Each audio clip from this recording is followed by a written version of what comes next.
True wealth is silent, under the radar, and almost invisible. Have you ever thought about how most millionaires made their money? Or even if you are in that same club, are you curious about your peers' financial habits? You are not alone. Many people are interested in learning the money practices of the wealthy. Let's start with this fun fact. According to a Fidelity investment study, 81% of millionaires are self-made, meaning they did not inherit their money. That means for most, becoming one did not happen overnight. In fact, research shows that it takes 20 to 30 years, on average, to become one. Besides taking time, it can also require discipline and a focus on developing the right habits. And what are those habits? Don't look rich, become rich. Rather than actually building wealth, people tend to spend their money on things that elevate their social status. Whether expensive cars, designer clothes, fancy handbags, exclusive restaurants, or the latest iPhone, a lot of money is wasted on showing off to others. But as Morgan Housel said in The Psychology of Money, spending money to show people how much money you have is the fastest way to have less money. If you want to build wealth, you'll have to stop playing status games and start playing the wealth game. But status and wealth often get confused with each other. That's because status symbols, like sports cars, designer clothes, fancy watches, are visible, flashy, and tangible. We can see and touch these things, but symbols of true wealth tend to be invisible to the outside world. Unless you show your bank or investment account, no one can see how wealthy you are. It's much less flashy. The first iron rule of money is that wealth is the stuff you don't see. It's the cars not purchased, the clothes not bought, the jewelry foregone. Morgan Housel. People playing status games spend their money on looking rich. People playing the wealth game spend their money on actually becoming rich. True wealth tends to be silent, under the radar, and much less visible. Where you can see someone's $300,000 Ferrari, you generally don't see someone's $300,000 investment portfolio. And where you can see on Instagram someone's $10,000 luxury vacation, you generally don't see someone's $10,000/month passive income stream. In other words, building true wealth requires being less flashy. It requires not playing status games. It requires caring less about what other people think of you. Savings can be created by spending less. You can spend less if you desire less.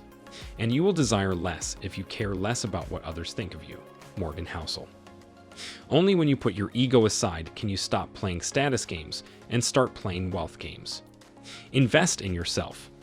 Investing in yourself, your skills, knowledge, and network has the highest return on investment compared to most financial assets. When you increase your skills and build your network, becoming wealthy is no longer about luck. It's a logical long-term outcome. That's why even Warren Buffett said, the most important investment you can make is in yourself. One can best prepare themselves for the economic future by investing in their own education. And Benjamin Franklin said, an investment in knowledge pays the best interest. Whether it's through books, online courses, one-on-one coaching, or live seminars, prioritize investing in yourself. One new insight from a book could change the trajectory of your life forever.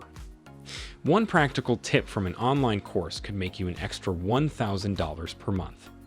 One new connection from a seminar could turn into a lifelong business partnership. Investing in yourself pays some of the highest dividends. Don't try to beat the market.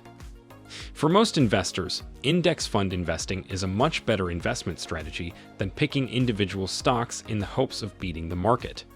Although beating the market, the S&P 500 index, sounds cool, it usually ends in disaster.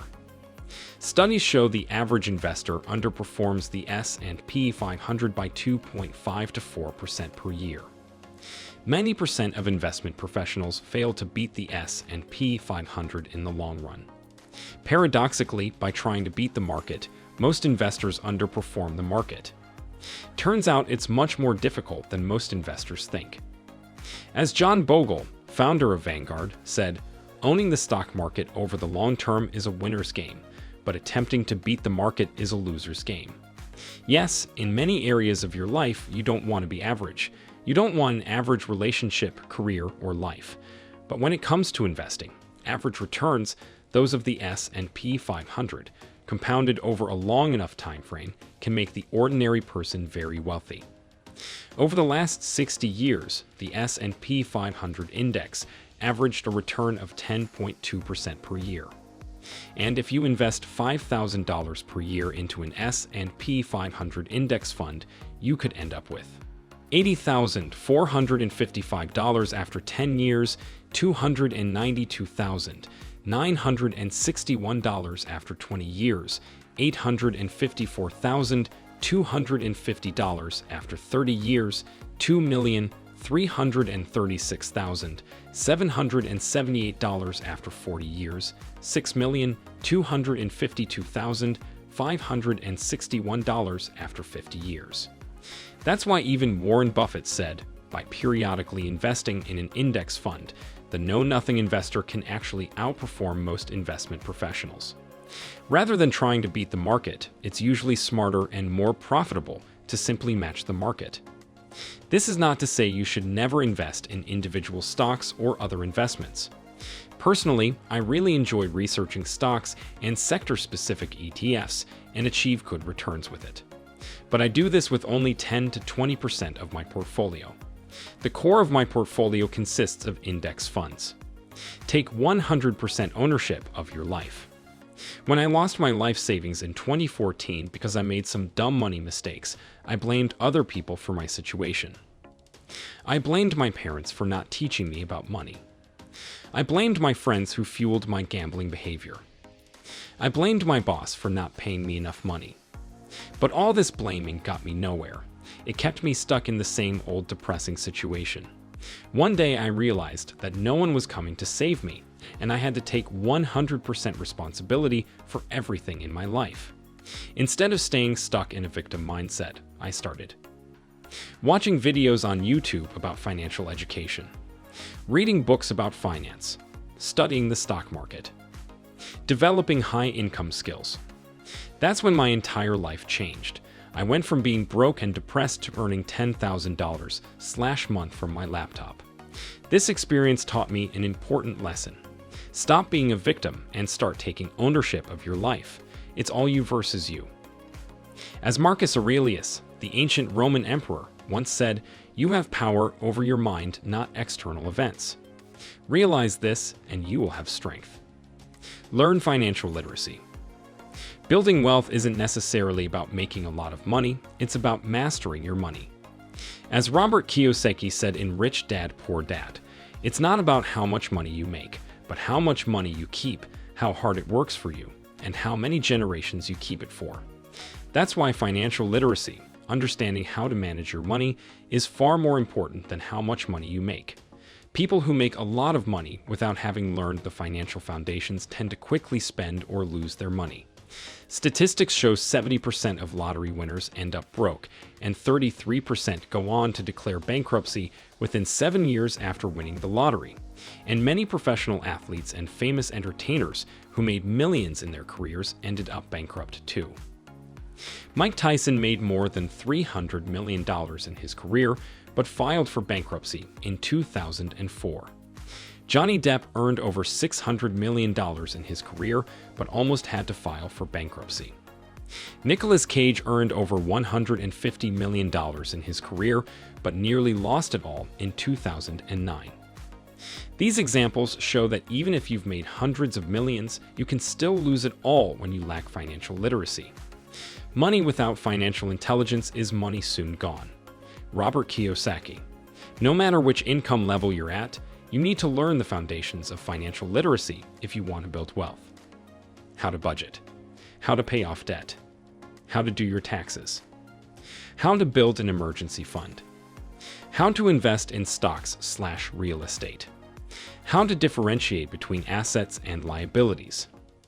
How to differentiate between good debt and bad debt. When you learn these money management skills, you'll reap the benefits for the rest of your life. Save a lot of money. Millionaires are frugal. Contrary to popular belief, most millionaires don't own a yacht or drive around in a Rolls-Royce. Instead, they save a large portion of their income. This starts with a budget, which lays out where your money is going and how much you can save. Creating a budget or cash flow plan is essential to controlling your spending. The end goal is to assign each dollar of your income to an expense. It is much better to tell your money where to go than to ask where your money is going. Many millionaires use the 50-30/20 budget rule. They allocate 50% of their income for essentials, 30% for wants, and 20% for savings. But many of us know that saving is not easy. However, one easy way to save is to set up a monthly automatic transfer of cash to an investment account. That way the money is reallocated before you can spend it. You also won't have to worry about remembering to save, and it can help you live on the remaining funds. Millionaires also expect the unexpected and have an emergency fund. They often have several months of living expenses saved in the event of an emergency or job interruption.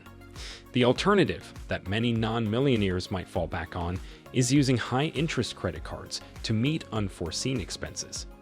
Millionaires understand that a dollar saved is a dollar you don't have to work for. By steadily saving every month, they can be able to invest so their money works for them, not vice versa. Remember, it's not about how much money you make, it's about how well you manage your money. Becoming rich doesn't usually happen overnight.